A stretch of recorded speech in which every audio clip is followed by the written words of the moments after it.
Approximately 18 minutes into chapter 5 of book 3, we got this moment. My own mother thought I was a monster.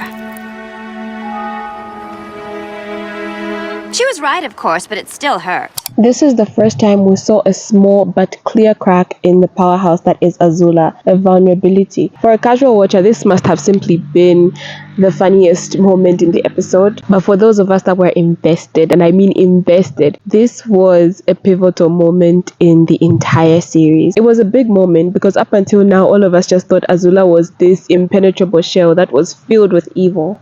Excuse my voice, I have a cough.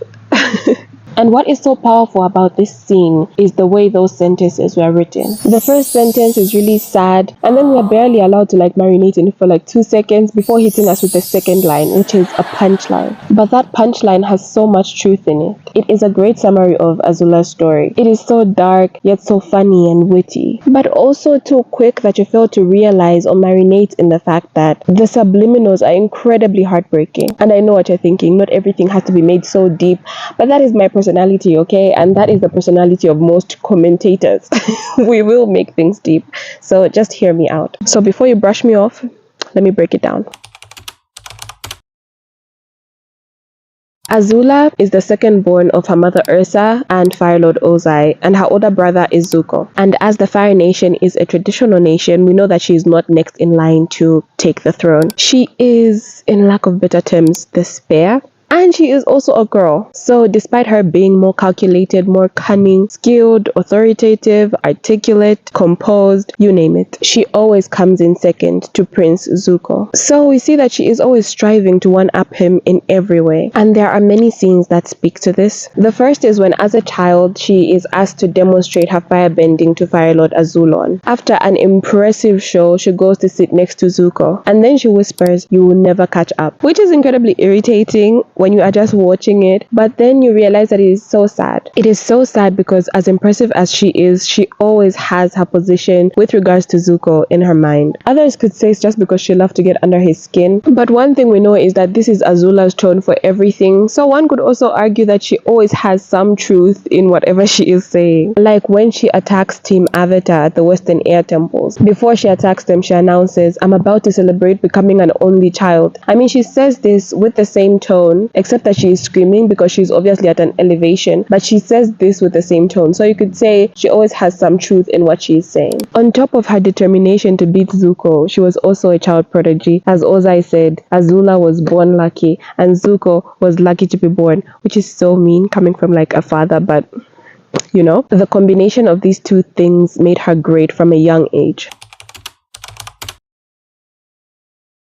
This made their mother Ursa more accommodating to Zuko because despite them having a similar heart, they were both kind, they were both gentle. Zuko was lacking, okay? And maybe he wasn't lacking, maybe he was just an ordinary child. But in comparison to Azula, he was failing. We go back to the scene where Azula is performing for Fire Lord Azulon just after she finishes her performance, and that performance is the performance of an adult, and then goes on to agitate Zuko with her comments. He also tries to perform. He tries to outshine her. He then proceeds to perform like a 12-year-old, which he is, but in comparison to Azula, I mean, it is leaps and bounds away. It's a landslide. He fails miserably. Ursa then rushes to his side and comforts him. Oh, the sun, my God. Reassuring him that she enjoyed watching him. Azula didn't even get a thumbs up from her, which is understandable considering the moment, but I can only imagine how young Azula must have felt. Even Ursa's decision to allegedly commit treason to save Zuko left Azula without any hope or any opportunity to bond with her own mother. And when Ursa was around, she spent most of her time with Zuko. Whenever Azula tried to express her opinion in front of her, Ursa would reply, "What is wrong with that child?" which distanced herself from her. This comment helps us understand Azula's campfire statement so much more. I could sit here and complain how our mom liked Zuko more than me, but I don't really care. My own mother thought I was a monster. She was right, of course, but it still hurt. Azula stood firm in her decisions, opinions, and beliefs. She wasn't going to change to please her mom. So what she always wanted from her mother was acceptance. And really, that's what we all want, regardless of the path that we choose. We just want our parents to love us and accept us for who we are. And Azula never got that. She was second even to her own mother.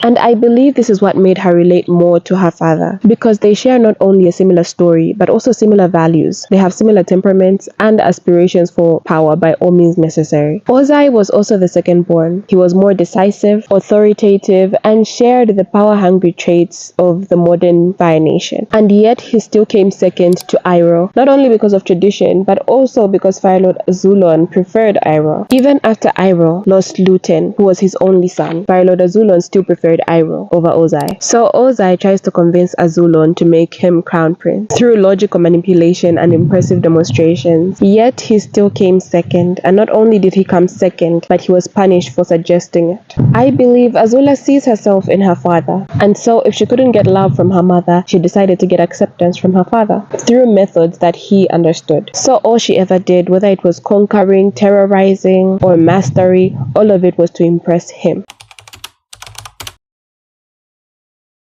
And all this makes it sad, because to Ozai, Azula was nothing but a tool, a prop for convenience. The first time Azula becomes a part of the story is at the end of book 1, when Ozai tells her that her brother and her uncle are a disgrace, and so they have to be brought back to the kingdom as prisoners. And when he wanted to propose becoming crown prince, he used her skills to impress Azulon as a representation of some kind of great parenting, and maybe to show that with him, the possibility of having a great heir was possible. And during the Eclipse attack, he uses her as a buffer, knowing very well that she couldn't use her bending. Regardless of how planned out it was or who suggested it, it was still very risky. And when he decided to become Phoenix King, he named her Fire Lord, not because he was originally going to. If Zuko had not joined Team Avatar, he could have been Fire Lord. He makes Azula Fire Lord just as a placeholder, so he can do something he sees more fitting of his time. Through all this, we see that she is just a prop to him, which is so sad, because we see that Azula's worst fear is being rejected by Ozai. When he tells her that she will remain behind before he tells her that she will become Fire Lord, she cries, "But I thought I was coming with you. You can't treat me like Zuko." She thought he was rejecting her like everyone else. Azula never gets a parent or a mentor who sees her as the child that she is. No one takes the time to understand her and her abilities, to groom her. While everyone else had someone to believe in them, Azula had to believe in herself.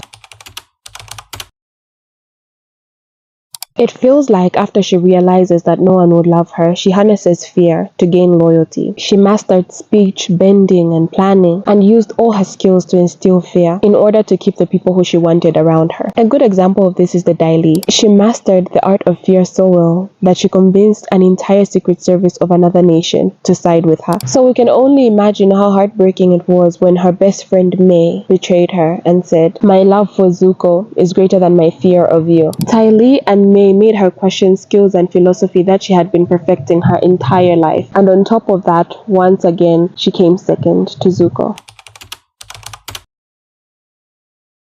So all that being said, one can only imagine what a force Azula would have been if she didn't grow up in anyone's shadow. If she had a mentor that believed in her and helped her reach her full potential. If anything, I believe she would have been trained by dragons themselves, the original benders. Just like Toph learned from Badger Moles, she was exceptional. She had so much potential to be a master in a league of her own. Potentially even Aang's firebending master. What could have happened if Ursa accepted her? If her and Zuko got along? If Ozai had seen her as the daughter that she was? What would have happened if Azula had learned to live outside war? Maybe she wouldn't have been great. Maybe she would have been greater. Maybe she would have lived a normal life. And who says living a normal life isn't great too? I guess we'll never know. Thank you for watching. I'll see you in the next video.